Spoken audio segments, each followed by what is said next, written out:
ठीक है, पहले प्रार्थना करेंगे। गुरुर्ब्रह्मा गुरुर्विष्णु गुरुर्देवो महेश्वरा गुरुर्साक्षात् परब्रह्म तस्मै श्री गुरवे नमः। तस्मै श्री गुरवे नमः। ओम शांति शांति शांति। यस, 1+, 1+ यानी सुनीता जी है ना? यस। अभी हम यूनिवर्सल प्रार्थना करेंगे और अनम्यूट करके बोले सभी प्रार्थना। O hidden life Who hidden vibrant in vibrant vibrant in every atom. every item. atom. O hidden light O Who hidden light shining in shine shining in every creature. every every year. O hidden love O Who hidden love embracing embrace embracing all in oneness. all all in in one. May all may May of all who feel who feel themselves themselves as one with thee as one with thee. be know they are No, they are therefore therefore one with one with every other। every every other. Hindi में चाहते कर सकते हैं। हे गुप्त जीवन हे गुप्त जीवन जो हर परमाणु में जो जो हर हर परमाणु में स्पंदित है। स्पंदित है। हे गुप्त प्रकाश हे है गुप्त प्रकाश प्रकाश जो हर जीव में जो जो हर जीव में चमक रहा है। चमक चमकता है। हे गुप्त प्रेम हे है गुप्त प्रेम जो सबको जो जो सब एकत्व में एकत्व एकत्व में समेटे हुए हैं। समेट समेटे हुए है।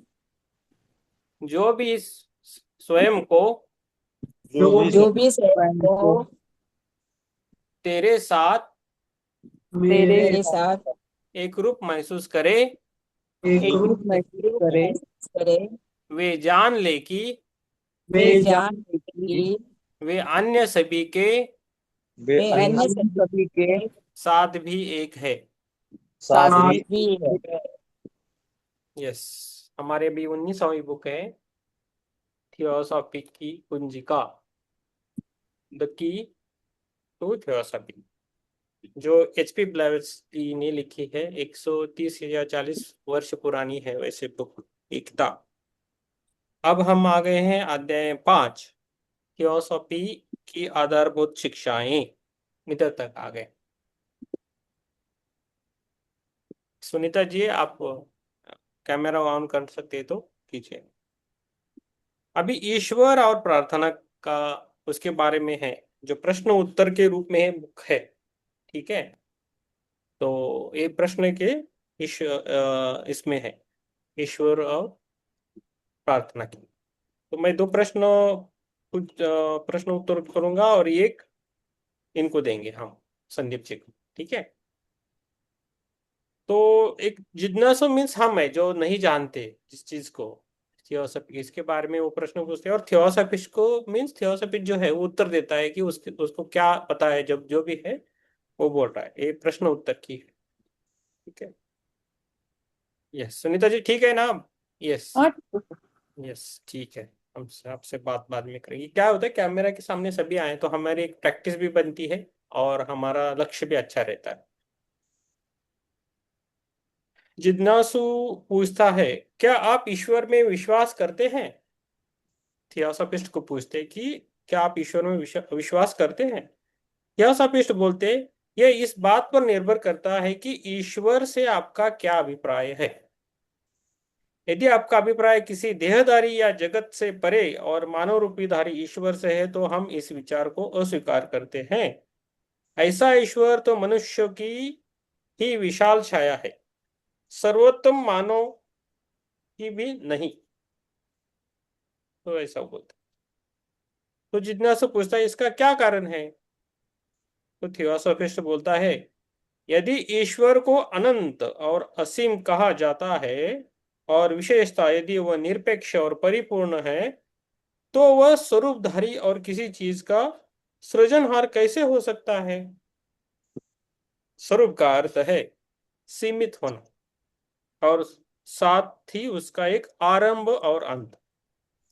किसी भी सृजन के लिए व्यक्ति को सोचना और योजना बनाना आवश्यक है। जो निरपेक्ष है उसके सोचने की बात कैसी मानी जा सकती, अर्थात उसका समीप, सापेक्ष और परिमित से कोई संबंध कैसे हो सकता है? यह दार्शनिक और तर्कयुक्त विसंगति है। यहूदियों का ग्रंथ कबाला भी इस विचार को अस्वीकार करता है और उस एक परम सत्ता को असीम, अनंत कहता है। सृजन के लिए सृजनहार को सक्रिय होना होगा और यह उस परिपूर्ण अनंत सत्ता के लिए संभव नहीं है।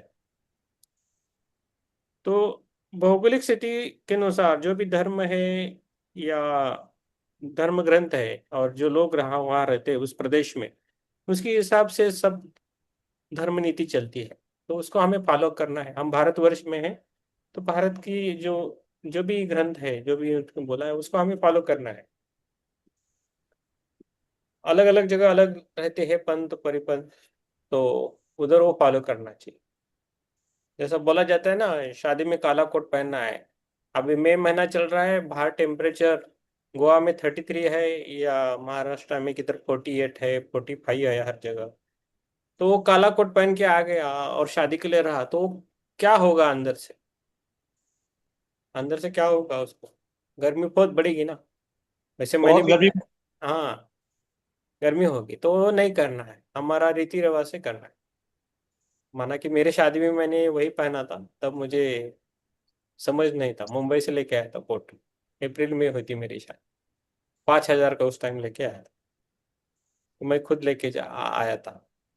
कौन सा वो जो कंपनी जो बनाते हैं वो उस कंपनी से लेके आया था। तो ये होता है कि हम समझ ना समझ में क्या करते हैं। अच्छा दिखता है इसलिए पहनते हो, बात है। तो हमें फॉलो करना चाहिए। हमारे नजदीक जो है, जैसा जो भी है हमारे नजदीक, जो भाषा प्रांत है, सनातन धर्म है, उसको हमें फॉलो करना है और बहुत अच्छा करके रखा है सनातन धर्म। बाकी सब भी है उसके साथ।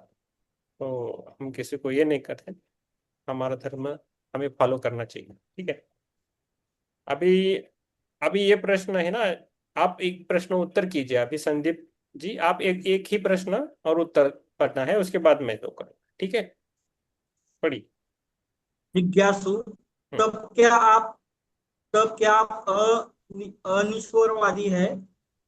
थियोसॉफिस्ट, नहीं, जब तक कि आप अनिश्वरवादी शब्द का प्रयोग उसके लिए न करें जो मानव देहधारी ईश्वर में विश्वास न करता हो। हम तो विश्वव्यापी दिव्य सत्ता में विश्वास करते हैं, वही सबका आधार है। सब कुछ उसी से उत्पन्न होता है और सृष्टि के एक महान चक्र के पश्चात सब कुछ उसी में विलीन हो जाएगा। Yes, thank you. जिज्ञासु, नहीं, बस पढ़ना है आपको तो मुझे आगे वाला पढ़िए फिर। जिज्ञासु, सही बात। प्राचीन सर्वेश्वरवादी पेनीथीइस्ट भी कहते हैं, तो क्या आप ईश्वरवादी है? थियोसॉफिस्ट, नहीं, पेनीथीइस्ट भी उन शब्दों में से है जिसे गलत समझा गया है। उसका सही अर्थ पूर्वग्रह और एकांगी दृष्टिकोण के कारण विकृत हो गया। पेन का अर्थ है सब और थियोस का अर्थ है ईश्वर। अब कल्पना कीजिए और यह शिक्षा दीजिए कि प्रकृति में प्रत्येक पत्थर, प्रत्येक वृक्ष ईश्वर या एक एक ईश्वर है। तब आप सर्वेश्वरवादी या इष्ट को जड़ पूजक बना देंगे। यस, ठीक है। आप रुकिए। और एक बात बोलना चाहता हूँ, आप जिसमें में आप जिसको भी आप भगवान चुनेंगे ना, वो भगवान बनता है। ये मानो ना मानो, आप इस एक घर में एक पत्थर लेके आओ अच्छा सा, और उसको रखो और उसकी पूजा करने लगो, और जो भी आपकी बात है उसको बोलो, वो वो भगवान बन जाएगा, देव बन जाएगा। आपकी जिस पर श्रद्धा है वही बनता है ना। तो ये चीजें रहती है, कुछ बातें रहती है जो हमें सीखनी चाहिए, है ना। और और जब भी हम किसी को माने तो उस पर हम पूरी श्रद्धा से मानना चाहिए। हर टाइम उसको चेक नहीं करना है। जब गुरु बनता है ना, गुरु जब बन हम मान लेते तो गुरु को हमेशा चेक नहीं करना हर टाइम, तो आपकी शिक्षा फिर कम हो जाएगी। क्या नहीं करना सर? आप गुरु को हमेशा चेक नहीं करना है। चेक मीन्स ये बराबर है, हाँ एक बार मान लिया तो उसको ये बराबर है कि नहीं, मैंने सही कर रहा हूँ कि नहीं, ये क्या बोल रहा है, ये सही बोल रहा है क्या नहीं, गलत बोल रहा है, इसमें पड़ गए। जिसने गुरु एक माना है उस, एक शब्द होता है निष्ठा। हाँ यस, तो वो गुरु की, हाँ गुरु के ऊपर निष्ठा होनी चाहिए। उसमें भी हम स्वार्थ देखने लगे, शिष्य शिष्य ने स्वार्थ देखा तो वो आगे नहीं। स्वार्थ स्वार्थ नहीं होना चाहिए बिल्कुल नहीं। हाँ, तो एक बार मान लेते तो को अच्छा हो या बुरा हो, निष्ठा होनी चाहिए एक प्रकार की। तो वो नहीं होगी तो हम उसमें कम पड़ते हैं, शिष्य कम पड़ जाएगा, गुरु नहीं कम पड़ेगा। एक चींटी भी है ना, गुरु माना है महावीर महावीर भगवान जी ने। जो चींटी रहते हैं ना उसको भी गुरु माना है। तो चींटी से क्या सीख लेते हैं, तो जो मानना है उसको मानना है, बाकी सब छोड़ देना है। हम विचार करते रहते ये है सही है कि नहीं, ये गलत है कि नहीं। उसका हमें हमेशा इंटेंशन देखना चाहिए सभी लोगों को। अभी गुरु की बात नहीं कर रहा हूँ। हम जब लोगों से व्यवहार करते हैं, जो भी है, कोई बुरा बोलता है, कोई जोर से बोलता है, कोई कम बोलता है, कहीं कोई प्रेम से, कोई तो इतना स्वीट बोलता है, बहुत ही स्वीट बोलता रहता है आके। लेकिन ये सब सुनना है, सब कुछ करना है, लेकिन उसके एक्शंस देखने हैं और उसका इंटेंशन हमें पता होना चाहिए। उसके भाव देखना चाहिए, उस भाव पे काम करना चाहिए। भाव से ना, एक रोटी चावल भी मिले ना, रोटी रोटी दाल मिली और दाल चावल मिले तो खा सकते हैं। लेकिन पंच पकवान रखे हैं और उसमें भाव नहीं है तो उधर हम रुकेंगे क्या? नहीं रुकना है। तो ये चीजों का हमें भान रखना है। तो हम, ये बाकी जो जिंदगी चल रही है भाव से चल रही है, आपकी इमोशंस, पूरी जिंदगी है ना इमोशन से चलती है। आप मानो ना मानो। पैसों से नहीं चलती जिंदगी, आपकी इमोशन से चलती है।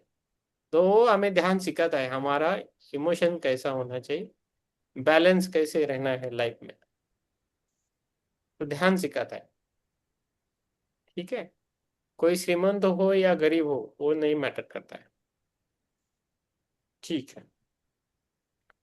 मैंने आज वैसे गुरु परंपरा को ज्यादा मान रहा हूँ। इधर एक देवी माँ है, एक बेलगांव की है, वो आज मेरे ध्यान में आई थी। कलावती नाम है उनका, संत है, अच्छे है। उन्होंने आज मुझे दर्शन दिए, कलावती। जो मैं बेलगांव जान से वो है। हाँ, बेलगांव से संदीप जी या सुप्रिया जी को भी पता रहेगा। बेलगांव से है, माधुरी जी को कलावती उनका नाम है। वो कलावती माँ। मेरे आज ध्यान में आए, वो भी आए थी। आप बोल रही थी, कुछ संदेश दिए किसी आदमी को, बोले कि आप उनको मैसेज करो, वो गोवा का ही है, उसको मैंने मैसेज किया। ऐसा ऐसा बोला है, बाकी आपकी मर्जी बोल देता हूँ। मेरा मैं काम करता हूँ, मैं एक मिडिट बीच वाला हूँ, जो बोलना है वो बोलना है, नहीं रहना है। तो मैं बोल रहा हूँ कि गुरु परंपराओं को मानना है और उस गुरु परंपरा से हमें चले। उसमें आप गुरु को मानेंगे तो गुरु के पास सत्य रहता है, निष्ठा रहती है, सब कुछ अच्छे गुण रहते हैं, भले वो घर में कैसा भी रहे। और गुरु का कभी घर देखना नहीं चाहिए, ऐसा एक बोला जाता है। उसकी फैमिली देखनी नहीं चाहिए, उसके बच्चे कैसे देखने नहीं चाहिए, वो नहीं देखना चाहिए। गुरु को खाली गुरु रूप से ही देखना है। मीरा बाई का है ना सर? हाँ मीरा बाई के गुरु थे ना सर? हाँ, यस, रोहिदास जी थे, रोहिदास जी ना। रोहिदास जी है। रविदास जी थे। हाँ, हाँ, तो आप रविदास। आपके मीन्स आप सीखने में कम पड़ जाओ। गुरु हम्म। के घर में आप देखने लगे तो आप सीखने में कम पड़ जाओ।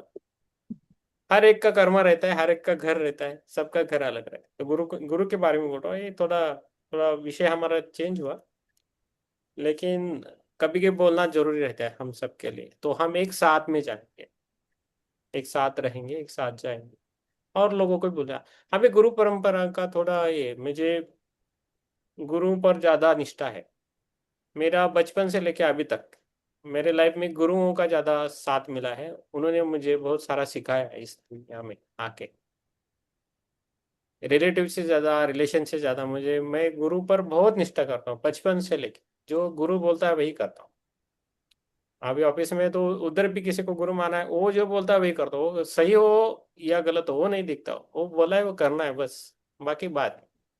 गुरु का हमें हमेशा प्रसन्न रखना है। तभी तभी उनसे हमें अच्छा ज्ञान मिलता है, जो सीखा है, जो उससे परे भी हमें मिलता है। जब शिष्य रेडी। एक बार गुरु माना तो गुरु की सीख के हिसाब से चलना चाहिए। यस, उसको उसमें व्यंग नहीं आना चाहिए। यस, तो वो होना चाहिए, तो इसलिए गुरु लोग आते हैं। तो कल मुझे रात को महाअवतार बाबा जी फिर से दिखे, महादेव जी दिखे। फिर कल मुझे वो एक काल भैरव के रूप में दिखे। कल रात को जब 10 बजे के बाद मैंने बैठा था ध्यान के लिए, तभी मैंने देखा महादेव जी और महाअवतार बाबा जी दिखे मुझे। मैं पूछता हूँ कि आप मुझे क्यों दिख रहे हो, तो आप मुझे थोड़ा गाइडेंस करें, आगे जाने का रास्ता दिखे। मुझे पूरी जो निचले वाली चक्रा मुझे वाइब्रेट ज्यादा करती है, अनाहत से नीचे वाली, मूलाधार, स्वादिष्ठान एंड मणिपुर, ये तीनों पे ज्यादा काम होना चाहिए ऐसा लग रहा है। ऊपर वाला ज्यादा हुआ है, अभी नीचे सबका होना चाहिए। तभी हमारा हेल्थ जो इश्यू है वो भी निकल जाएगा। जो भी अपने प्रैक्टिकल लाइफ के जो इश्यू है वो निकल जाते हैं। पैसे का हो, हेल्थ का हो, रिलेशन का हो, आत्मविश्वास का हो, वो निचले चक्रों पे काम होना चाहिए, वो करना है। तो वो हो जाएगा। और हमारा, मैं हमेशा है ना, पेट भी हमारा साफ होना चाहिए। उसमें भी हमें थोड़ा शाकाहारी बनना पड़ेगा। जो नॉनवेज खाते हैं थोड़ा, उनका वो लेयर बनता है, थोड़ा टाइम लगता है, चक्रा जो रहते हैं उसको संतुलित होने के लिए टाइम लगता है। तो जैसा आप मन बोलता है वैसा कीजिए आप, लेकिन ये इम्पोर्टेंट है इन चीज़ों को ध्यान देना, तभी आपके चक्रा संतुलित होंगे। मुझे बचपन से मेरी, या 5th या 6th स्टैंडर्ड से मुझे लगता था कि मेरी कुंडलिनी एक्टिव हो जाए। ऐसा लगता, क्यों पता नहीं, मेरा गोल वो था लाइफ में। तो धीरे धीरे वो हो रहा है। मैं संतुष्ट हूँ उस चीज के लिए, जो हो रहा है वो सब। मैंने ये बोल के रखा है कि इमिडिएटली सन्यासी मुझे मत बनाओ, इमिडिएटली कुछ भी मत करो। मेरा फैमिली जो है उसका रिस्पॉन्सिबिलिटी भी मुझे लेना है, उनको भी अच्छा करना है, फिर दोनों साथ करना है, इस संसार में रह के करना है। साधु साधु बनने के लिए टाइम नहीं लगता है मुझे। बहुत कम टाइम में बन सकता हूँ, मीन्स ऐसा ही बैठा तो बन सकता हूँ, लेकिन नहीं करना है वैसा। हम साथ में जाएंगे सब। तो घर भी संभालना है और ये चीज भी संभालना है, तभी आगे जाए। तो उसके बहुत सारे रास्ते देखेंगे, जो रास्ता दिखाएगा वो हम करेंगे। और ये याद, ये हमेशा ध्यान रखिए कि हमने ध्यान का मार्ग पकड़ा है, तो उसमें चैलेंजेस तो आनी ही है। और आपको चैलेंजेस आएगी और उससे आप बाहर भी निकलोगे। दूसरे से ज्यादा आपको चैलेंजेस आएगी, लेकिन उसमें से आप बाहर भी निकलोगे और बाद में आपको अच्छा भी लगेगा। ये बात हमेशा रखिए यार। जो हमारे ध्यान की ऊर्जा है, जो साधना है, उसके प्रभाव से आपके चैलेंजेस का जो प्रभाव है वो कम हो जाएगा। जो एक बहुत बड़ा एक्सीडेंट होने वाला है तो वो कम हो जाएगा, खरोच आएगी। और आपको कुछ अच्छा होना है तो बहुत भी अच्छा हो जाएगा। 10,000 की लॉटरी लगने वाले उधर 1 करोड़ की भी लगेगी, ऐसा भी हो सकता है ना। तो ये हमें साथ देता है, ये हमारी साधना है ना, हमारी साथ देती है। हमें दुख से दूर लेके जाता है, हमें हैप्पीनेस बढ़ाता है, ये हमारी साधना। जो जिसको रिक्वायर्ड है वो देने लगता है और उसको उसकी लाइफ बैलेंस बनाने लगता है, संतुलित बनाता है। हम ज्यादा, जो भी ध्यानी रहते हैं ना, सेंसिटिव ज्यादा रहते हैं। अरे वो क्या बोलेगा, मैं कुछ बोलो तो, मैं बोलूँ क्या नहीं, नहीं नहीं नहीं बोलना चाहिए, ये जो खेल है ना मेन मन का, वो थोड़ा कम होने लगता है। आप थोड़ा स्ट्रांग बनते हो और आपका कॉन्फिडेंस भी बढ़ता है। सीधे सीधे बोलते हो आप, जो विचारधारा है वो नॉर्मलाइज होती है। हम लोग ज्यादा सोचते हैं, इसके लिए प्रॉब्लम होती है। हम ज्यादा सोचने से थोड़ा दुख बढ़ता है और उससे थोड़ी निगेटिविटी भी बढ़ती है। इसलिए हम उससे समतल होने के लिए ध्यान भी करना है, स्वाध्याय भी करना है, और बोलना भी है। ऐसा नहीं है खाली ध्यान और ये बोलना है, आपको बोलना भी है। और बिना बिना ये करके हम इस मंच पे बोल सकते हो, तो आप में एक ये आएगी, ताकत भी बढ़ जाएगी। और जब हंसना आता है तो हंसी है, हंसी को रोकिए मत, और रोना है तो रोइए भी। रोना नहीं है ऐसा मत कीजिए, जेंट्स हो या लेडीज हो, कुछ नहीं फर्क पड़ता है। जेंट्स भी रो सकते हैं, मैं डेली रोता हूँ, थोड़ा देर तो रोता ही रहता हूँ। मैं भी रोता हूँ, हंसता भी हूँ। जब अलोन होता हूँ तो मुझे रोना भी आता है, तो रो के लेता हूँ मैं। आंसू कभी आते कभी नहीं, सही। लेकिन उससे हमें स्ट्रांगनेस बढ़ता है। जो रोता है ना आदमी, वो बहुत स्ट्रांग बनता है लाइफ में। बोलते हैं ना, रोना नहीं आता है, वो जो रोता नहीं, वो इमोशनल उसको ज्यादा रहते हैं, अननेसेसरी इमोशन ज्यादा रहते हैं उसमें, और वो कुछ निर्णय नहीं ले पाता। इसलिए लेडीज देखो हमेशा रोती रहती है, उनके निर्णय फटाफट रहते हैं, कुछ भी काम बोलो फटाफट कर लेती है। कुछ भी चैलेंजेस हो फटाफट उससे बाहर आती है, क्योंकि वो रोती है। किसी के पास तो जाके रोना है उनको। जो रोती नहीं है, आप देख लीजिए, जो लेडीज रोती नहीं उनको ही हार्ट अटैक आता है। पहले नहीं आते थे हार्ट अटैक लेडीज को किसी भी, लेकिन जो रोते नहीं उनको ही प्रॉब्लम आ रही है आजकल, ज्यादा आ रही है। तो रोना है, हंसना है, और ज्यादा दिमाग में कुछ मत रखो, किसने क्या बोला, इसको ये करना है, उसको ये करना है। इतना दिमाग नहीं है उसको, बहुत काम रहता है शरीर का, वो उसको करने दीजिए। और जो भी आपके दिमाग में वो लिख के रखिए और छोड़ दीजिए। बाकी आनंद से रहिए, बच्चे हैं, पोते हैं, पोती है, उनके साथ खेलना है, गुजरना है। ठीक है, चलो, थोड़ा ज्यादा हो गया, क्षमा चाहते हैं हम आप सब, ज्यादा बोल दिया आज। ठीक है, वैसा हम ज्यादा बोलना नहीं है ऐसा लगता है। वैसे हमेशा कम बोलने की कोशिश करता हूँ। ठीक है, जिज्ञासु है, पेज नंबर अभी है 42, 42 नंबर। आपका पेन या प्रकृति से क्या अभिप्राय है? थियोसॉफिस्ट बोलते हैं, वो उत्तर दे रहे, हम दृश्य और भौतिक प्रकृति की बात नहीं करते, वह तो परिवर्तनशील भ्रांति है। हम तो मूल प्रकृति की बात करते हैं जो शाश्वत है, अनादि है। हमारा देवता, हमारे ईश्वर न तो किसी स्वर्ग में है, न किसी विशिष्ट पेड़, भवन या पर्वत में। वो तो सर्वत्र है, हमारे अंदर भी है, बाहर भी है, हमारे इस सब हमारे हार्ट में भी है ना।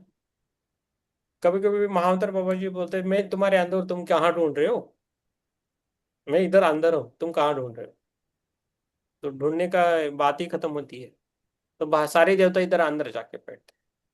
कभी एक बार मैंने ध्यान में देखा कि मेरे अंदर साईं बाबा गए, हृदय में जाके बैठे। सत्य, ये साईं बाबा, हमारे साईं बाबा है ना, वो अंदर जाके बैठे। तो मैं उधर मंदिर में क्यों जाऊं फिर उनको मिलने के लिए? कभी कभी, अभी थोड़ा, अभी नहीं हुआ बहुत दिनों से, 2 साल 1.5 साल पहले ऐसे छोटे छोटे मंदिर में जाते थे सबके साथ, क्या है देखने के लिए। तो मंदिर के पास जाता था ना, तभी वो मंदिर वाली जो देवता सूक्ष्म रूप में बाहर आती थी और मेरे मेरे मेरे सामने आती। वो बोलती, देवता देव है या देवी, तो बोलती है कि आप इधर क्यों आए, आप खाली बोलना है, हम आते हैं आपके पास। आप कष्ट न ले, आप कष्ट न ले, आप बोल दीजिए आपको क्या चाहिए क्या नहीं, बोल दीजिए आएंगे। लेकिन इतने सारे देवता हैं, किसको बुलाए, कितने हैं, है ना। हर एक चौराहे पे कुछ तो रहता है ना, छोटा मोटा देवता रहता है, और वो रहते हैं, जागरूक रहते हैं। मैं देखता हूँ उन लोगों को, उनसे मिलता भी हूँ। कोई कोई देवता नाम नहीं लूंगा, वो कभी कभी मुझे आलिंगन भी देते हैं, जो मेल देवता है, पुरुष देवता है, वो मुझे आलिंगन भी देते हैं, चलो करके। एक आत्मा से आत्मा का ये होता है। तो ये सब चीजें होती है, इसलिए हमें ध्यान करना ये बहुत इंपॉर्टेंट है। मेरे बड़ेपन नहीं चाहिए मुझे, ठीक है।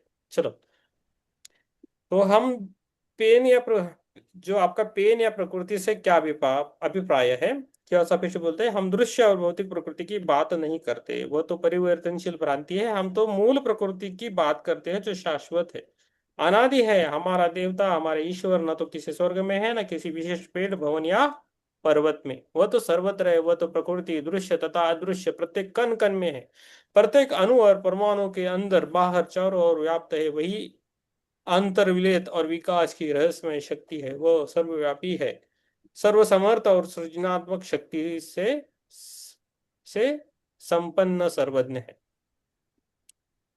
अभी है सर्वज्ञता, जो उसका गुण कहा जाता है। तो विचार करता है, तब क्या आपका परिपूर्ण परब्रह्म विचार करता है? यह सपिष्ट बोलते हैं, हम ये अस्वीकार करते हैं कि वह परिपूर्ण निरपेक्ष परब्रह्म विचार करता है, क्योंकि विचार तो सीमित और सीमाबद्ध होता है। शायद आप भूल जाते हैं कि दर्शन में पूर्ण अचेतना में पूर्ण चेतनता है, अन्यथा वह परिपूर्ण होता ही नहीं। वह विचार नहीं करता, इसका सीधा सा कारण है कि परिपूर्ण स्वयं विचार है, उसका अस्तित्व नहीं है, क्योंकि वह स्वयं पूर्ण अस्तित्व है। वह व्यक्ति बीइंग नहीं है, वह स्वयं व्यक्तित्व बीनेस है। अत्यंत ही सुंदर इस कव्वाली कविता को जरा देखिए। कव्वाली कविता है, तू एक है, तू एक है, सब अंकों का आधार, परंतु गणना का तत्व नहीं। तू एक है और तेरी एकता के रहस्य में बुद्धिमान से बुद्धिमान भटक जाते, क्योंकि वे इसे जानते ही नहीं। तू एक है और तेरी एकता कभी कम नहीं होती, कभी बढ़ती नहीं और न कभी बदलती है। तू एक है और मेरा कोई भी विचार तेरी सीमा निर्धारित नहीं कर सकता, तेरी व्याख्या नहीं कर सकता। तू है परंतु एक अस्तित्व के रूप में नहीं, क्योंकि मरणशील प्राणियों की समझ और दृष्टि तेरे अस्तित्व तक पहुंच ही नहीं सकती, न ये जान सकती है कि तू कहाँ, कैसे और क्यों है। संक्षेप में, हमारा ईश्वर, हमारा देवता शाश्वत है, नित्य है, निरंतर विकासशील है। वह किसी विश्व का निर्माता नहीं है। विश्व तो स्वयं अपने तत्व से प्रकट हो रहा है, उसे बनाया नहीं जा रहा है। वह परिधि रहित है, एक गोला है। इसके एक सदैव क्रियाशील विशेषता में सभी अन्य विद्यमान या विचारणीय विशेषताओं का समावेश हो जाता है। वह स्वयं है, कभी व्यक्ति न होने वाले परिपूर्ण नियम के अंतर्गत। वह एक ऐसा नियम है जो सभी व्यक्त, नित्य और अपरिवर्तनशील नियमों को प्रेरित करता है, जो अभिव्यक्ति की अवधि में सदैव सक्रिय रहता है। यदि हम विश्व किसी एक बिंदु से अथवा पदार्थ से, किसी कण से सर्वव्यापकता का सिद्धांत निकाल दे, तो क्या हम फिर से उसे असीम और अनंत कह सकेंगे? तो ये बोल रहे हैं। ओके, तो ये जो यूनिवर्स है, जो ब्रह्मांड है ना, ब्रह्मांड बहुत बड़ा है। हम पृथ्वी पे कितने छोटे हैं? पृथ्वी इस सूर्यमाला में एक ग्रह है, ऐसी बहुत सारी सूर्यमाला है, हजारों। उससे ब्रह्मांड बनता है, आकाशगंगा बनती है, आकाशगंगा से ब्रह्मांड बनता है। ऐसे ब्रह्मांड भी बहुत है। ये देखा बाहर का, ये हमारे अंदर भी ब्रह्मांड है। आप एक पानी के बूंद में ना ब्रह्मांड को देख सकते हैं, एक पानी की बूंद में भी। हमारे अंदर भी ब्रह्मांड है, उस अंदर वाले ब्रह्मांड में हमें जाना है। हमें अंदर वाला ब्रह्मांड देखना है, बाहर वाला कम। बाहर है वो सच है ऐसा नहीं है, लेकिन अंदर वाला सच ही है। आप जो अंदर देखोगे ना वही सच है, बाहर का मिथ्या भी हो सकता है। हमें कलियुहानी वाली जो बुक पढ़ी है उसमें लिखा है, देखो, हम बाहर ना अलग अलग जगह पे भी जा सकते हैं, लेकिन हमारा जो अंदर है ना, अंदर वाला, वो नहीं जा सकते। हमारा सबकॉन्शियस माइंड है ना, वो अलग है। चलो, क्या प्रार्थना करना आवश्यक है? चलो संदीप जी पढ़िए आप, क्या प्रार्थना करना आवश्यक है, इतना पढ़िए। क्या प्रार्थना करना आवश्यक है? जिज्ञासु, क्या आप प्रार्थना में विश्वास करते हैं और कभी प्रार्थना करते हैं? थियोसॉफिस्ट, नहीं, हम परब्रह्म परिपूर्ण तत्व तक से प्रार्थना नहीं करते। हम सत्कार्य में व्यस्त रहते हैं। विशुद्ध कल्पना के प्रति शाब्दिक प्रार्थना करने में हम समय नष्ट नहीं कर सकते। जो अज्ञेय है उसका अपने अंशों के बीच प्रारंभ पार पारस्परिक संबंध हो सकता है, परंतु उससे प्रत्यक्ष संबंध संभव नहीं है। दृश्य जगत का अस्तित्व और व्यवहार उसके पारस्परिक सक्रिय स्वरूपों और उनके नियमों पर निर्भर है, प्रार्थनाओं पर नहीं। जिज्ञासु, क्या आपको प्रार्थना की शक्ति में बिल्कुल भी विश्वास नहीं है? थियोसॉफिस्ट, हम उस प्रार्थना की शक्ति पर विश्वास नहीं करते जो कुछ निश्चित शब्दों में केवल उच्चारित की जाती है और एक अज्ञात ईश्वर के प्रति एक बाह्य निवेदन है। इसका प्रारंभ यदि यहूदियों ने किया और प्रचार ईरानियों ने। हम कर्म करते हैं, बात नहीं। एक अन्य प्रकार की भी प्रार्थना है, इसे हम संकल्प प्रार्थना कहते हैं। यह एक निवेदन या याचना नहीं, आंतरिक आदेश है। जब हम प्रार्थना करते हैं तो गुह्य अर्थ में हम अपने परमपिता से प्रार्थना करते हैं। एक गुणविद्य या थियोसॉफिस्ट की प्रार्थना अपने अंतस्थित पिता से होती है। वह पिता मनुष्य के अंतर में है, सृष्टि से परे कोई ससीम ईश्वर नहीं। जिज्ञासु, नहीं, तब ठीक, आप रुकिए, हो गया।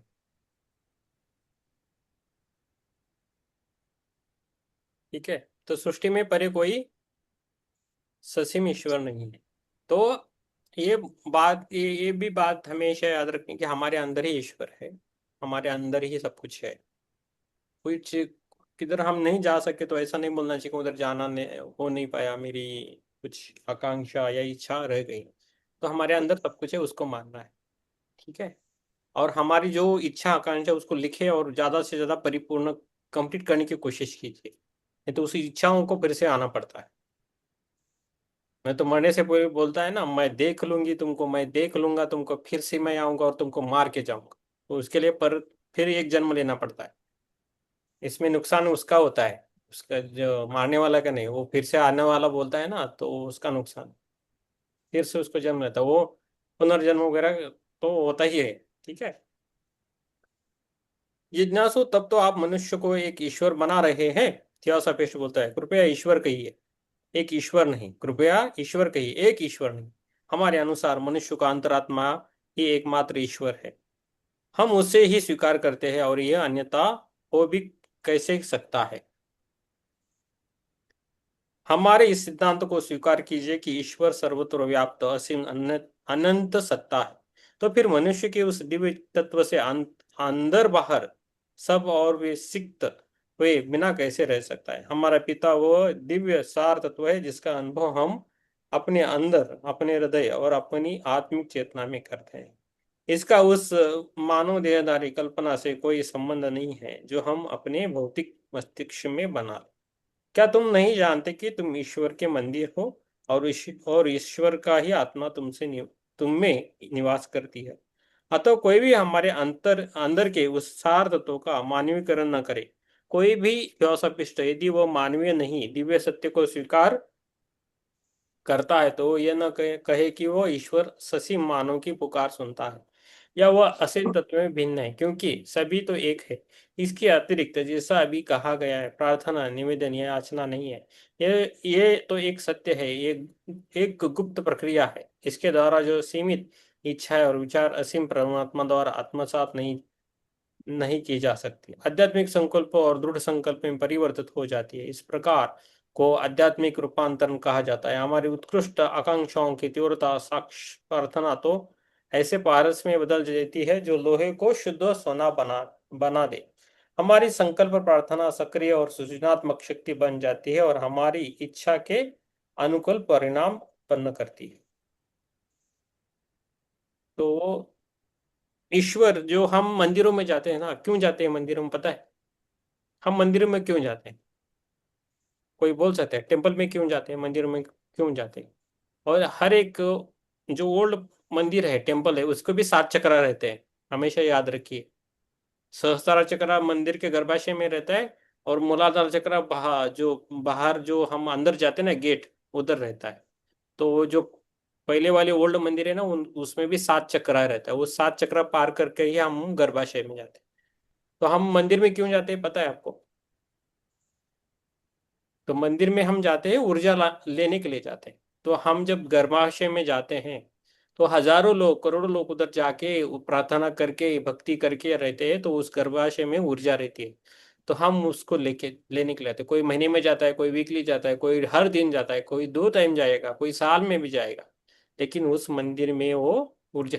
कभी भी मंदिर में गए तो थोड़ा देर बाहर आके, जिधर जगह मिलती है उधर ध्यान करें हम, आपको अच्छा अनुभव आएगा, आपको अच्छे विचार आएंगे उधर, आपके कुछ प्रॉब्लम भी सॉल्व हो जाएंगे। वो ऐसा करना है, जाके खाली बोल के नहीं आना है भगवान को। बोलना, बोलो बोलो, आपको जो चाहिए वो बोलो, लेकिन बाहर आके थोड़ा बैठो ध्यान के लिए, वो आपको अच्छा रहेगा। ठीक है। जिज्ञासु, परंतु प्रार्थना की शक्ति में विश्वास तो व्यापक है। तो प्रार्थना जो है ना, देखो, क्रिश्चियन लोग प्रार्थना करते हैं, बहुत अच्छी करते हैं, उसमें ताकत रहती है, इसलिए वो प्रार्थना करते हैं। उसमें उनको, वो देख ले, प्रार्थना जो लोग प्रार्थना करते हैं ना, जिस घर में प्रार्थना होती है ना, उनके घर घर में सभी सपने पूरे होते हैं। घर में जो भी वो चाहेंगे ना, वो सब पूरा होने लगता है। हम भूल जाते हैं, हमें ना अननेसेसरी है ना, हमारे पीछे कोई तो लगाया लगता है। नहीं नहीं नहीं, चलो चलो चलो चलो। अभी मंदिर में गए तो सादा मंदिर है तो हमें टाइम नहीं मिलता है, और हम भाग जाते हैं। और जो बड़े बड़े मंदिर है उधर हमें निकाल के फेंक देते हैं। ऐसा दर्शन लिया चलो, दर्शन लिया चलो, ऐसा होता है। तो हमें मंदिर में गए तो क्यों जाना है? पहले लोग चल के जाते थे, बैलगाड़ी से जाते थे, बुलेट कार से। वो चलते चलते उनके बहुत सारे चैलेंजेस वो खुद ही समाप्त करते। आप चल के देखो, 1 घंटा 2 घंटा चल के देखो, आपकी प्रॉब्लम आप खुद ही रिजॉल्व करोगे लाइफ में। 30 मिनट्स के बाद है ना, मैंने ऐसा अनुभव किया, 30-35 मिनट्स के बाद आपका वॉकिंग बहुत अच्छा होता है। लेकिन वॉकिंग करते समय कान में कुछ लगा के मत जाइए, गाना सुनना, कुछ करना, बातें करके जाना नहीं। आप अकेले चलो, आपको रास्ता मिलेगा जीवन में। ठीक है। तो मुझे जो महसूस हुआ बोला। परंतु प्रार्थना की शक्ति में विश्वास तो व्यापक है, क्या सब जितना से पूछते हैं। क्या सफिस्ट बोलते हैं, प्रार्थना का जो अर्थ ईसाइयों ने किया है, उसके अतिरिक्त भी अनेकों अर्थ है।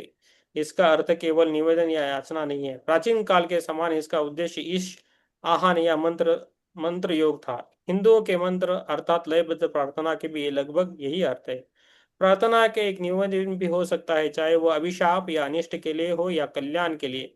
अधिकांश लोग तो अत्यधिक स्वार्थी है और केवल अपने लिए ही प्रार्थना करते हैं, और मांगते हैं कि उन्हें रोज की रोटी मिले, पर उसके लिए परिश्रम नहीं करते। वे ईश्वर से याचना करते हैं कि वह उन्हें प्रलोभन से बचाए और बुराई से मुक्त कर दे।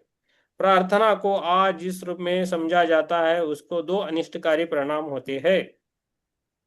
इससे पहला है, इससे मनुष्य में आत्मनिर्भरता समाप्त हो जाती है। दूसरी है, ये क्या है, वे ईश्वर से याचना करते हैं कि वो उन्हें प्रलोभन से बचाए और बुराई से मुक्त करे दे। प्रार्थना को आज जिस रूप में समझा जाता है, उसके 2 अनिष्टकारी परिणाम होते हैं।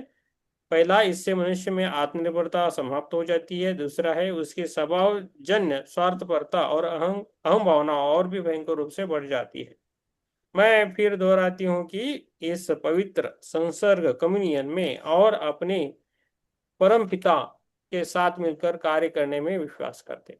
हम आत्मा के विश्वात्मा से मिलने से प्राप्त परम आनंददायक दुर्लभ क्षणों में विश्वास करते हैं। इस स्थिति को जीवित अवस्था में समाधि और मृत्यु के पश्चात निर्वाण कहते हैं। इस स्थिति में जीवित अवस्था में समाधि और मृत्यु के पश्चात निर्वाण कहते हैं। हम मूर्तिमान शशि मृत्यु जैसे देवता, संत, फरिश्ते आदि की प्रार्थना नहीं करते, क्योंकि हम इसे मूर्ति पूजा मानते हैं। हम उस परिपूर्ण परब्रह्म के पहले ही वर्णित कारणों से प्रार्थना नहीं कर सकते, अतः हम फलविहीन और निरर्थक प्रार्थना के स्थान पर अच्छे और कल्याणकारी कर्म करने का प्रयत्न करते हैं। पढ़िए आप। प्रार्थना आत्म ये पढ़िए, प्रार्थना आत्मनिर्भरता समाप्त करती है। प्रार्थना आत्मनिर्भरता समाप्त करती है। जिज्ञासु, परंतु क्या ईसा मसीह ने स्वयं प्रार्थना नहीं की और प्रार्थना करने को नहीं कहा? थियोसॉफिस्ट, ऐसा उल्लेख तो मिलता है, परंतु वे प्रार्थनाएं परमपिता से उस प्रकार का संपर्क या संसर्ग था जिसका अभी वर्णन किया गया था। अन्यथा यदि हम ईसा मसीह और उस सर्वव्यापी ईश्वर को एक ही समझे तो यह निष्कर्ष बिल्कुल ही मूर्खतापूर्ण होगा कि स्वयं ईश्वर ने अपने आप से प्रार्थना की और अपनी इच्छा को उस ईश्वर की इच्छा से भिन्न समझा। जिज्ञासु, कुछ कुछ को ऐसा लगता है कि जब वे ईसा मसीह से प्रार्थना करते हैं तो उन्हें उन्हें शक्ति मिलती है। उस शक्ति से वे अपनी वासनाओं और कमजोरियों पर विजय प्राप्त कर पाते हैं। थियोसॉफिस्ट, कोई आश्चर्य नहीं यदि ईसा मसीह ईश्वर है और प्रार्थना करने वाले से पृथक और भिन्न, तो निसंदेह उस सर्वशक्तिमान ईश्वर के लिए सब कुछ संभव है और होना चाहिए। परंतु तब ऐसी विजय प्राप्ति का क्या महत्व है? महत्व और न्याय। सारा जीवन नैतिक आलस्य में बिताना और अपना कठिनतम कार्य और कर्तव्य किसी दूसरे से करा लेना, चाहे वह ईश्वर हो या मनुष्य, यह विचार हमें अत्यंत घृणित और मानवीय प्रतिष्ठा के विपरीत प्रतीत होता है। जिज्ञासु, एक थियोसॉफिस्ट अपनी वासनाओं और स्वार्थपरता पर विजय पाने के लिए आवश्यक शक्ति प्राप्त की आशा कहाँ से करता है? थियोसॉफिस्ट अपनी आत्मा से, दिव्य तत्व से, अपने में विद्यमान ईश्वर से और अपने कर्म से। हम तो बार बार यही कहेंगे कि पेड़ अपने फल से और कारण अपने परिणाम से जाना जाता है। हो गया सर, हो गया सर, हो गया संदीप जी, हो गया। अभी जीवात्मा का सूत्र है। हमें नहीं, अभी संदीप ने हमें आत्मनिर्भर बनना है। लोग क्या करते हैं ना, ज्यादातर निर्भर बनाते हैं। इस स्पिरिचुअल लाइन में भी ऐसा है, मुझे मानो, मुझे समझो, मैं ही आपका मालिक, ऐसा बोला जाता है। मेरा ही गुणगान करो, मेरा ही मेरी ही तुम प्रार्थना करो, किसी की मत करो, ऐसा बोल रहे हैं। वो ऐसा नहीं है। हम सब में ईश्वर है, हम सब मिलके जाएंगे, ये हमारी भावना होनी चाहिए। किसी संत ने ये नहीं बोला कि मुझे मुझे खाली मानो और मुझे मेरे पैर पड़ो, किसी संत ने नहीं बोला। उसके जो निचले वाले अनुयायी रहते हैं ना, उन्होंने ये सब कुछ किया है खेल। उनको फोटो लगाते बड़े बड़े, उनको इनको पैरों पड़े, उनको दक्षिणा दो, उनकी रांग लगाओ, ये आपको मिलेगा। उनके ग्रंथ लिखते हैं, वो सब जगह बांटते हैं और बिजनेस करते हैं। सिंपल भाषा में बिजनेस करते हैं। कुछ लोग अच्छे भी रहेंगे, ऐसा नहीं है। कुछ कुछ लोग बोला होगा कि हाँ ऐसा ऐसा करो, लेकिन बहुत जगह यही चल रहा है, बहुत दुनिया में ही चलता है। खाली इधर ही हमारे आसपास ऐसा नहीं, पूरी दुनिया में ऐसा ही चलता है। तो बिजनेस है, ठीक है। जीवात्मा का सूत्र है। अभी जीवात्मा का सूत्र क्या है? हमें जीवात्मा यानी हम एक पेड़, जो पेड़ रहता है ना, बड़ा आम का वृक्ष है, वो एक जीवात्मा है। उसके जो पत्ते हैं ना, वो इतने हमारे जन्म है। इतना सिंपल हमें याद रखना है, ठीक है। जीवात्मा का सूत्र। जिज्ञासु, मनुष्य को उसका जीवात्मा कहाँ से मिला? मनुष्य को उसका जीवात्मा कहाँ से मिला? थियोसॉफिस्ट बोलते हैं विश्वव्यापी आत्मा से, विश्वव्यापी आत्मा से उसे जीवात्मा मिला है, परंतु निश्चित ही ये उसे किसी व्यक्ति स्वरूप ईश्वर से नहीं मिला है। बाइबल जिस आत्मा की बात कहती है वह देहात्मा है। उसमें कहा गया है कि ईश्वर ने और हम कहते हैं कि प्रकृति और अपरिवर्तनीय नियम ने प्रत्येक पशु की भांति मनुष्य को भी इसे प्रदान किया गया है। ये विचारशील मन नहीं है और जीवात्मा तो बिल्कुल ही नहीं। यदि हम किसी व्यक्ति स्वरूप ईश्वर में विश्वास ही नहीं करते तो ये विश्वास कैसे कर ले कि वो मनुष्य को कुछ दे सकता है। तर्क के लिए यदि वो ये मान भी ले कि ऐसा कोई ईश्वर है जो प्रत्येक नवजात शिशु के लिए एक नया आत्मा बनाने का दायित्व अपने ऊपर लेता है, तो बस यही कहा जा सकता है कि स्वयं इस ऐसे ईश्वर में ना तो कोई ज्ञान है और ना दूरदर्शिता।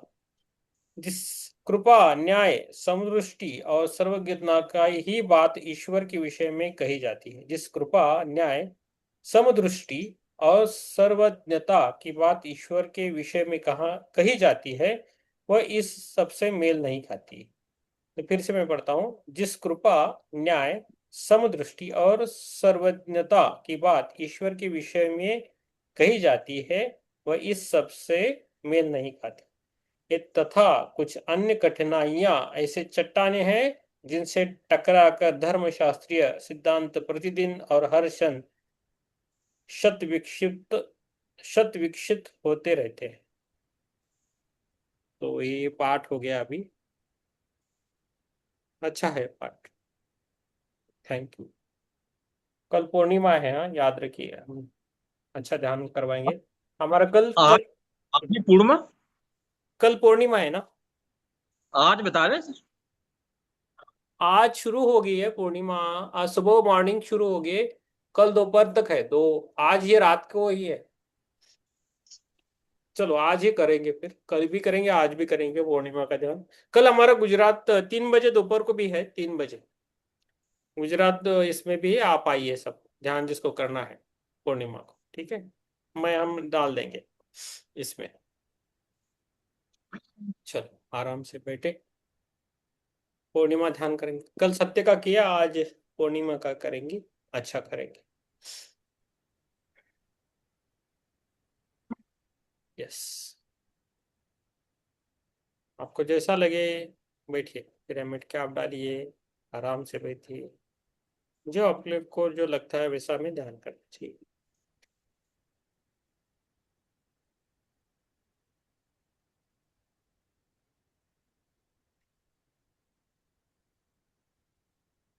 जय श्री राम।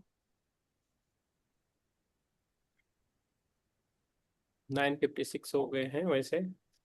आराम से बैठे। आपकी चश्मा है तो निकाल के रखिए, आपको थोड़ा ये हो जाएगा। आराम से बैठे। कैमरा ऑन हो सके तो अच्छा है आपके लिए। कैमरा ऑन रखिए। सामने बैठा है, बैठना है। लाइट वगैरह बंद मत कीजिए आपके लिए। पीछे लाइट रखिए, आपके आगे मत लाइट। तो आप जब दिखते हैं तो आपके लिए अच्छा रहता है, सबके लिए अच्छा है।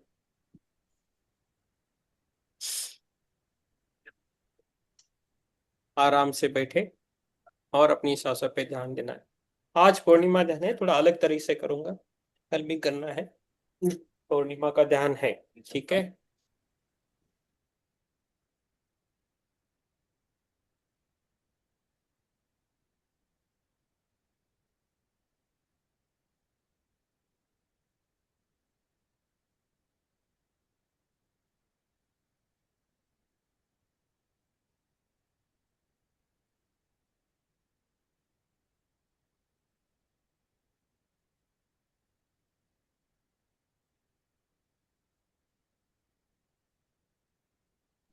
ध्यान करना है, आज पूर्णिमा का ध्यान है।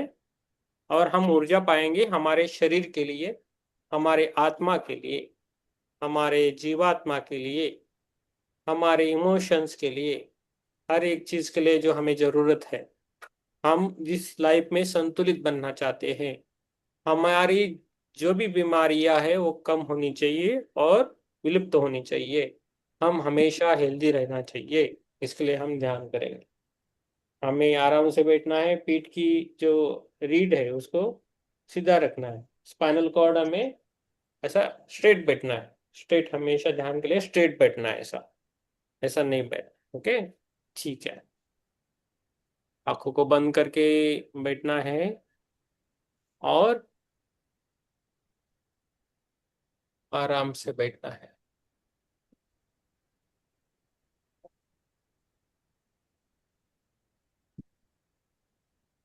आराम से बैठना है।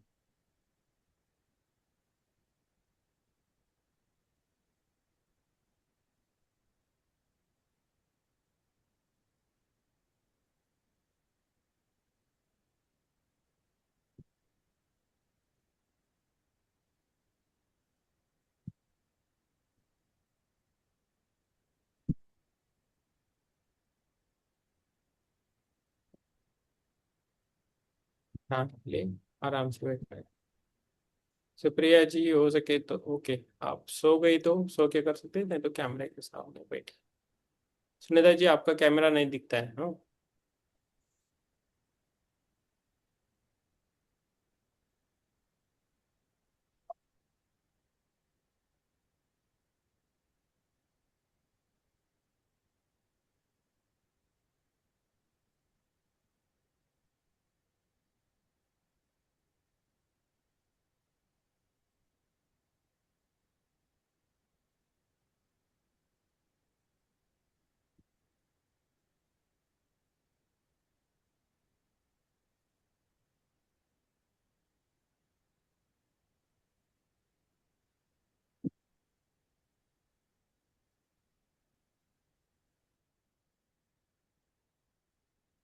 अच्छा, हाँ, अभी दिख रहा है। यस, ठीक है। सुप्रिया जी, आप कैमरे के सामने बैठिए, नहीं होता है तो सो जाइए।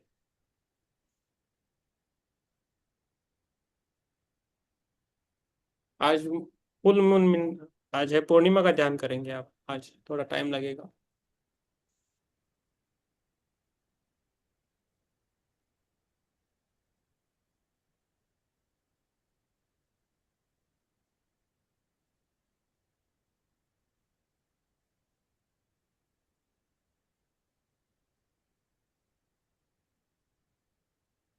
देखेंगे।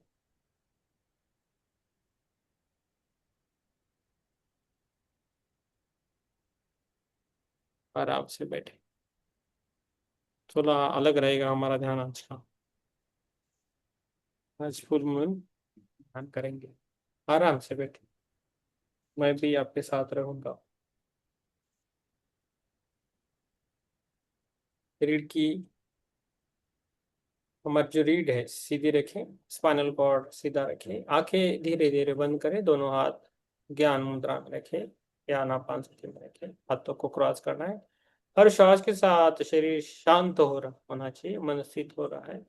पूर्णिमा की दिव्य चंद्र ऊर्जा हमारे चारों ओर फैल रही।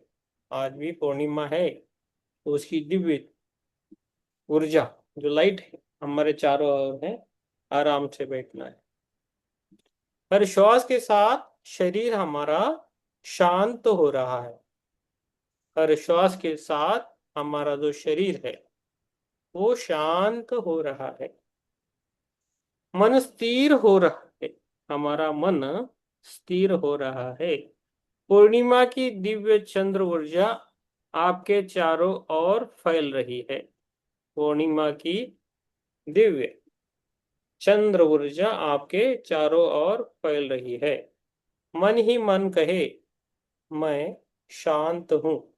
मन ही मन में हमें कहना है कि मैं शांत हूं, मैं सुरक्षित हूं, मैं शांत हूं, मैं सुरक्षित हूं।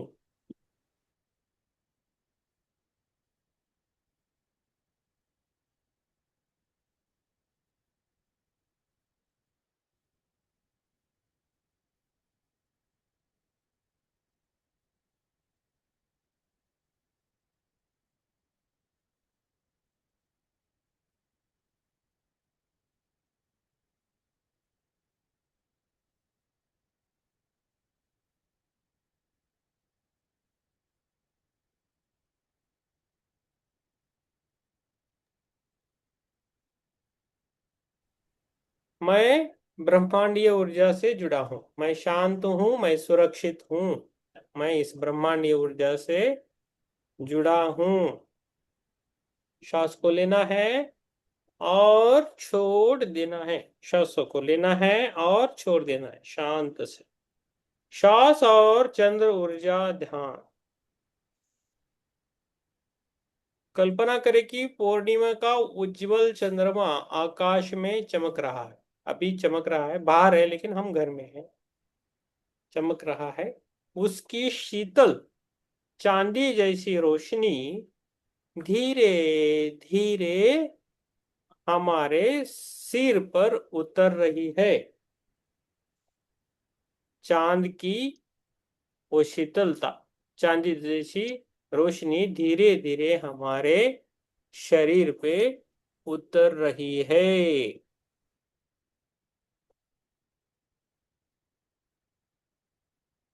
धीरे धीरे उतर रही है।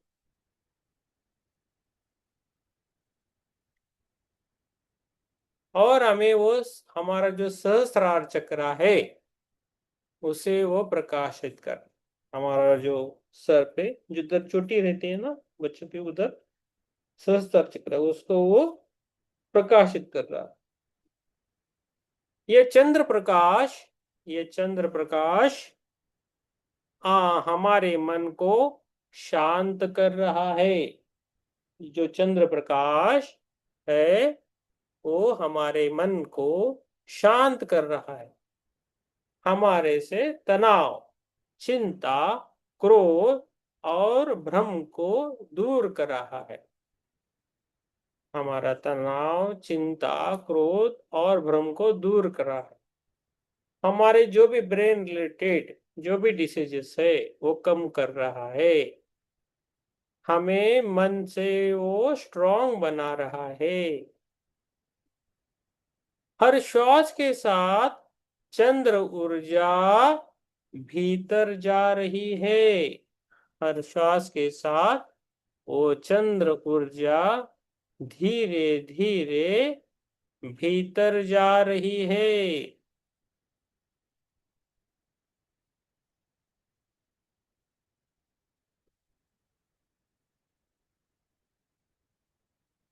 हर निश्वास के साथ नकारात्मक नकारात्मकता बाहर निकल रही है। हर श्वास के साथ चंद्र ऊर्जा भीतर जा रही है और हर एक निश्वास या उस श्वास के साथ नकारात्मकता बाहर जा रही है। धीरे धीरे हमें दोहराना है। पूर्णिमा की दिव्य रोशनी, पूर्णिमा की दिव्य रोशनी मेरे मन को शुद्ध कर रही है।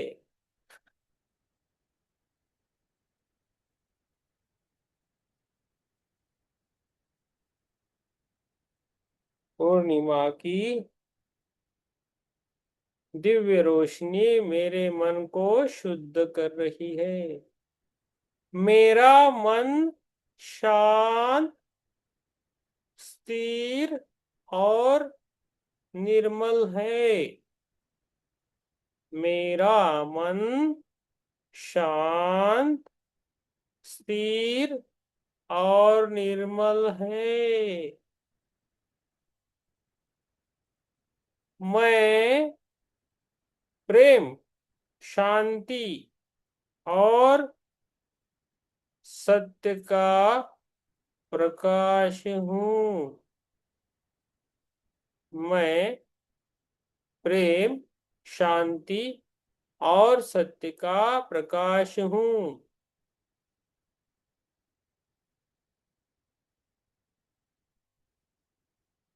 अभी हमें श्वास लेना है और छोड़ देना है। श्वास को लेना है और छोड़ देना है। अभी हमें चंद्र शक्ति की अफर्मेशंस करनी है 10 मिनट में। चंद्र शक्ति की अफर्मेशन करनी है।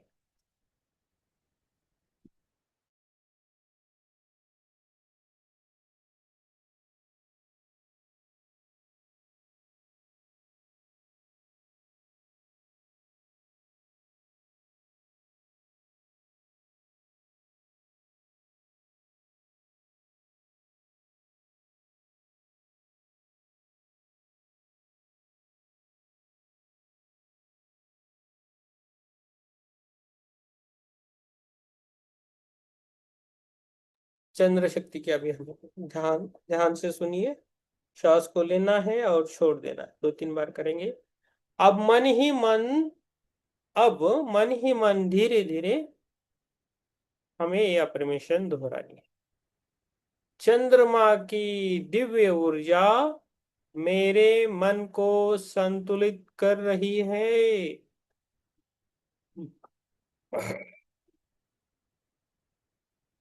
चंद्रमा की दिव्य ऊर्जा मेरे मन को संतुलित कर रही है।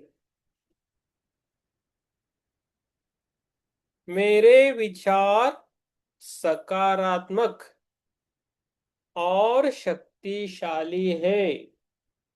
मेरे विचार सकारात्मक और शक्तिशाली है। मेरा मन मेरा मन शांत है। मेरा मन शांत झील की तरह स्थिर है। मेरा मन शांत झील की तरह स्थिर है।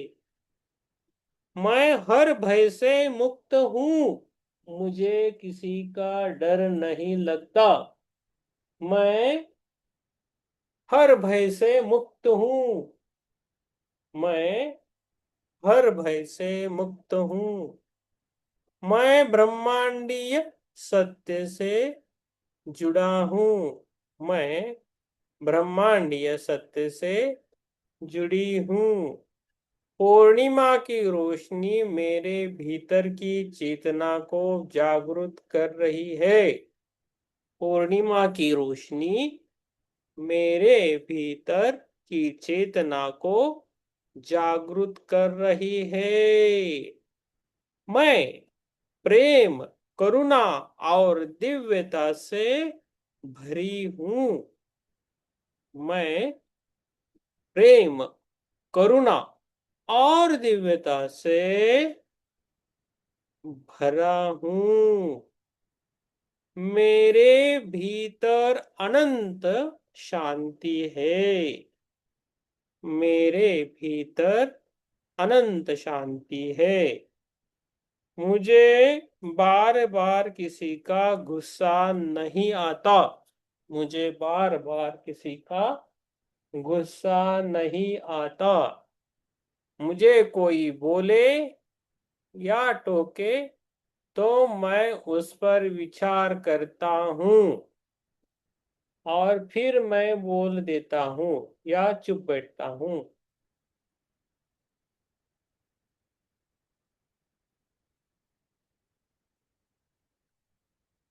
मैं मानसिक रूप से मजबूत हूँ। मैं मानसिक रूप से मजबूत हूँ। मेरा मन चंद्रमा की तरह उज्जवल और शांत है।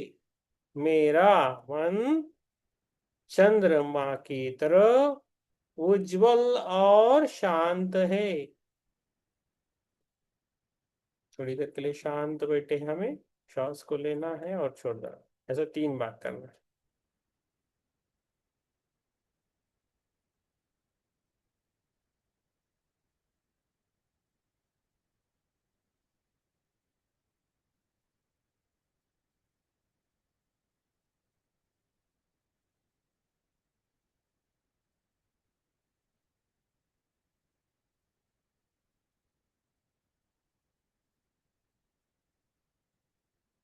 अभी आज शनिवार है, हनुमान शक्ति का ध्यान करेंगे। शरीर के लिए हम हनुमान शक्ति का भी ध्यान करेंगे।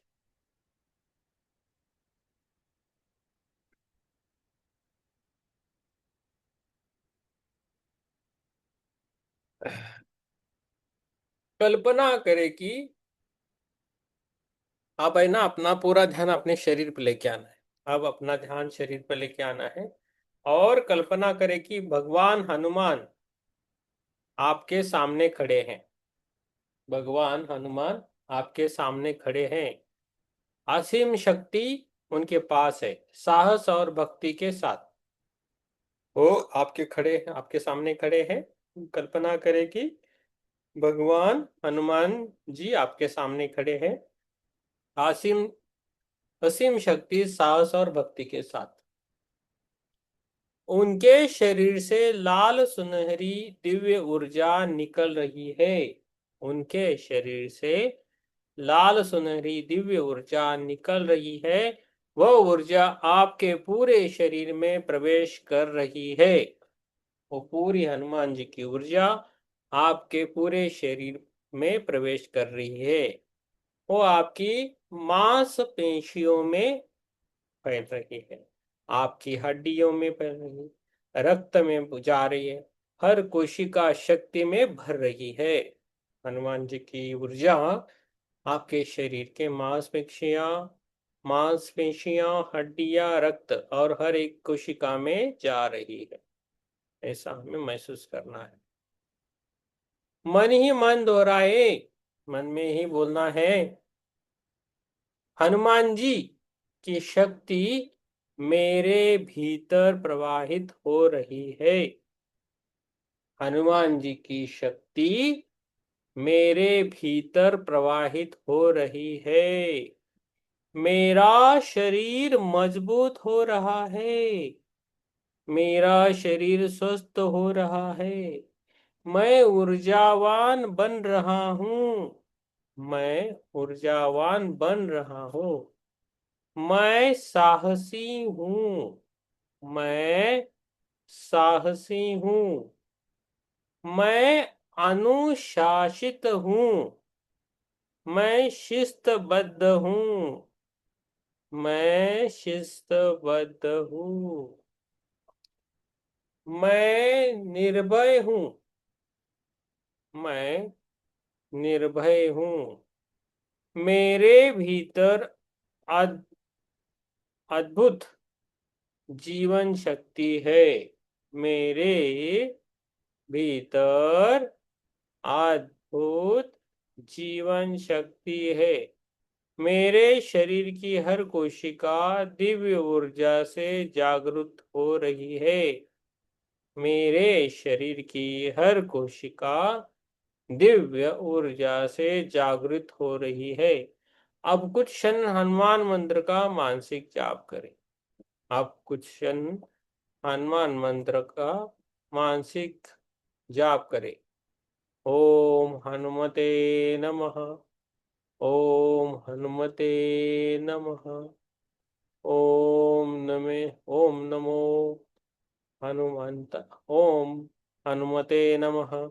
ओम हनुमते नमः। ओम हनुमते नमः। ओम हनुमते नमः। ओम हनुमते नमः। ओम हनुमते नमः। ओम हनुमते नमः। ओम हनुमते नमः। ओम हनुमते नमः।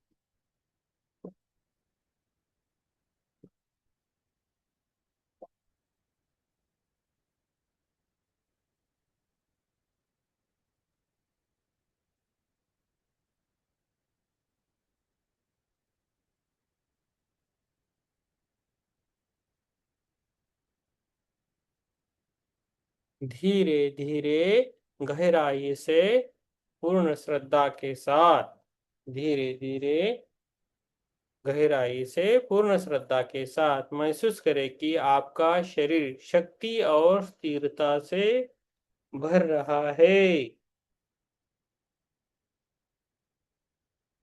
महसूस करें कि आपका शरीर शक्ति और स्थिरता से भर रहा है। शांत बैठे, श्वास को लेना है और छोड़ देना है। सांस को लेना है और छोड़ देना है।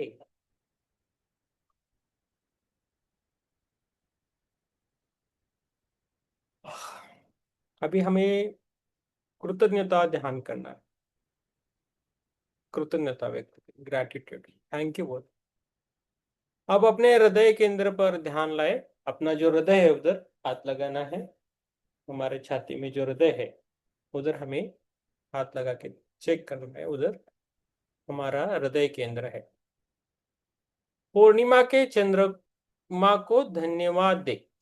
इस पूर्णिमा का जो चांद है उसको हमें धन्यवाद देना है।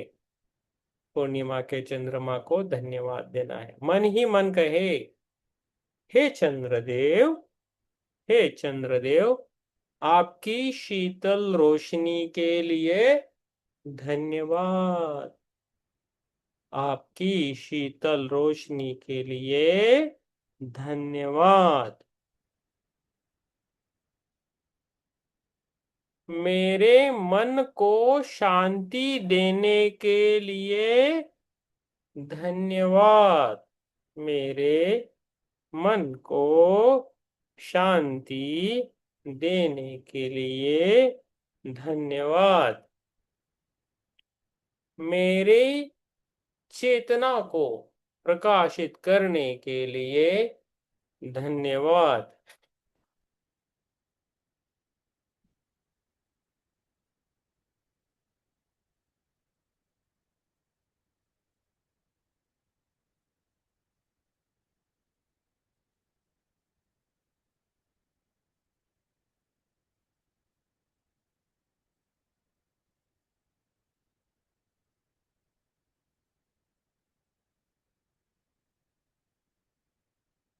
अब हनुमान जी के लिए हम धन्यवाद देंगे। हे बजरंग बली, हे हनुमान जी, हे बजरंग बली, मुझे शक्ति, साहस और संरक्षण देने के लिए धन्यवाद। हे बजरंग बली, मुझे शक्ति, साहस और संरक्षण देने के लिए धन्यवाद। मेरे शरीर और मन की रक्षा करने के लिए धन्यवाद। मेरे शरीर और मन की रक्षा करने के लिए धन्यवाद। अब ब्रह्मांड, पृथ्वी, शरीर, श्वास और जीवन के प्रति कृतज्ञता महसूस करें। मैं कृतज्ञ हूँ, मैं कृतज्ञ हूँ, मैं धन्य हूँ, मैं धन्य हूँ, मैं दिव्य ऊर्जा से जुड़ा हूँ।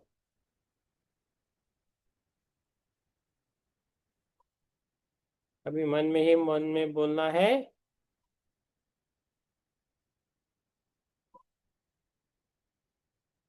धीरे धीरे अपनी श्वास को सामान्य करना। श्वास को लेना है और छोड़ देना है। श्वास को लेना है और छोड़ देना है। श्वास को लेना है और छोड़ देना है।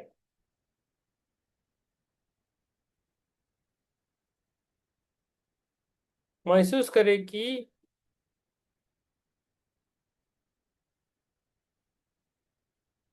आपका मन चंद्रमा की तरह शांत है।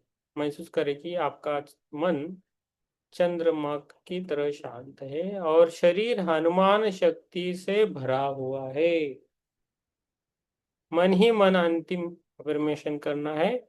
मेरे मन में चंद्रमा की शांति है। मेरे मन में चंद्रमा की शांति है। मेरे शरीर में हनुमान जी की शक्ति है। मेरे शरीर में हनुमान जी की शक्ति है। मेरे शरीर में हनुमान जी की शक्ति है। मेरे मन में चंद्रमा की शक्ति है। मैं संतुलित, जागृत और दिव्य हूँ। मैं संतुलित, जागृत और दिव्य हूँ। मैं शक्तिशाली हूँ।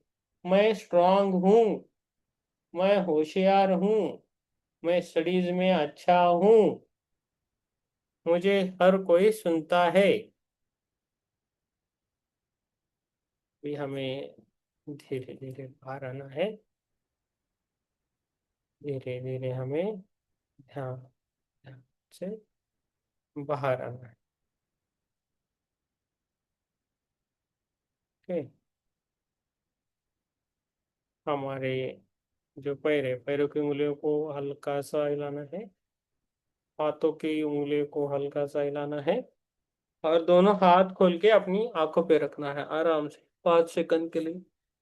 5 4 3 2 1 0। और धीरे धीरे हमें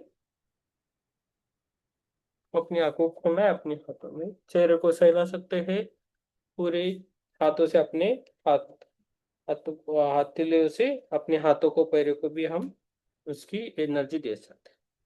आप सभी को मेरा धन्यवाद। Thank you so much. हमें आपने एक संधि दी आपका ध्यान लेने के लिए, मेडिटेशन देने के लिए। Thank you so much. Thank you so much. आप सभी को धन्यवाद। Thank you. किसी को कुछ बोलना है तो बोल सकते हैं। Yes, thank you.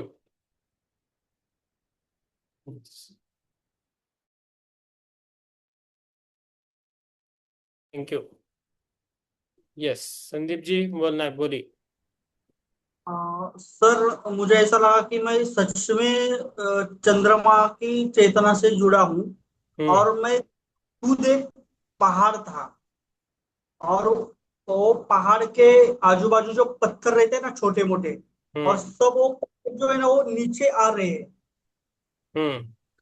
वैसे में एक नकारात्मकता निकल रही है, ऐसे मुझे महसूस हुआ। छोटे मोटे पत्थर जो है एकदम गड़गड़ गड़गड़ करके से सब नीचे आ रहे हैं हम्म। पहाड़ से, हम्म। चारों तरफ से नीचे आ रहे हैं। हम्म। आपके वो विचार कम हो रहे हैं अभी। आप विचारों का पूछ रहे थे ना 2 दिन से। विचारों की संख्या कम हो रही है। और ये आपको, आप खुद देखे पहाड़ में आप खुद को देख रहे थे क्या? हाँ, पहाड़ में खुद था। खुद था, आपको देख रहा था क्या? ऐसा दिख रहा था डायरेक्टली जैसा टीवी में दिखता है? हाँ, पत्थर में देख रहा था, ऐसे छोटे मोटे पत्थर सब नीचे आ रहे हैं, चारों तरफ से ऐसे नीचे आ रहे हाँ, आपका आपका आपका फोटो देखा या आपका शरीर दिख रहा था पूरा? हैं। मैं देख रहा था उस पहाड़ को। और उस टाइम मुझे लगा मैं खुद पहाड़ हूँ। पहाड़, आपको खुद लग रहा था वो पहाड़ हो। ओके, हाँ। Very good. अच्छा है। आप ये अभी ध्यान को छोड़िए मत, कंटिन्यू कीजिए। आपका जब ये रहता है ना, स्पिरिचुअल टैबलेट रहता है, तब थोड़ा एडजस्ट करके बैठिए, नहीं तो ये हमारा ध्यान है वो बाद में कर सकते हैं। ऐसा कुछ कीजिए, ध्यान को ठीक सोचिए है। आप। हाँ, आपको एक दिन भी छोड़ना नहीं ध्यान को अभी। चलेगा। ठीक है। जरूर। हाँ, जरूर। आपको अच्छा हो जाएगा फिर, देखेंगे आप। Yes, thank you. Yes, Ram Prasad ji बोलिए। हाथ बंधन सर। आत्मवंदन। ध्यान ठीक रहा सर, अच्छा गहरा है। Very good, very good.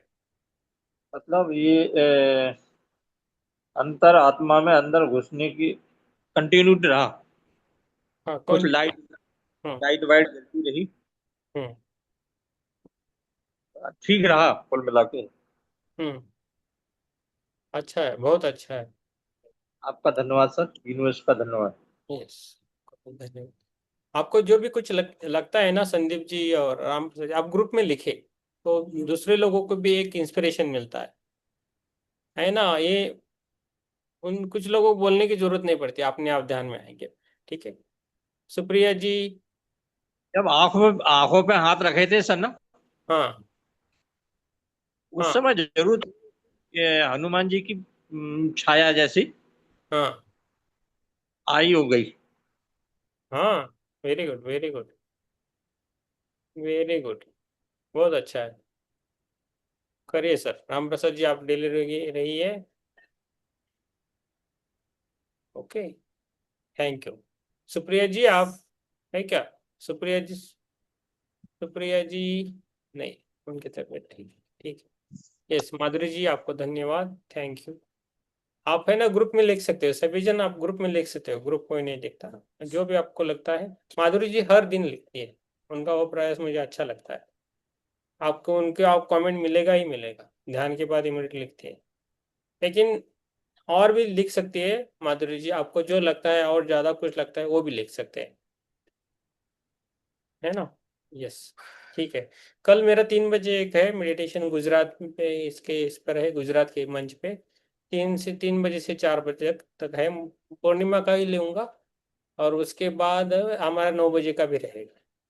ठीक है, ये पुस्तक बहुत अच्छी है।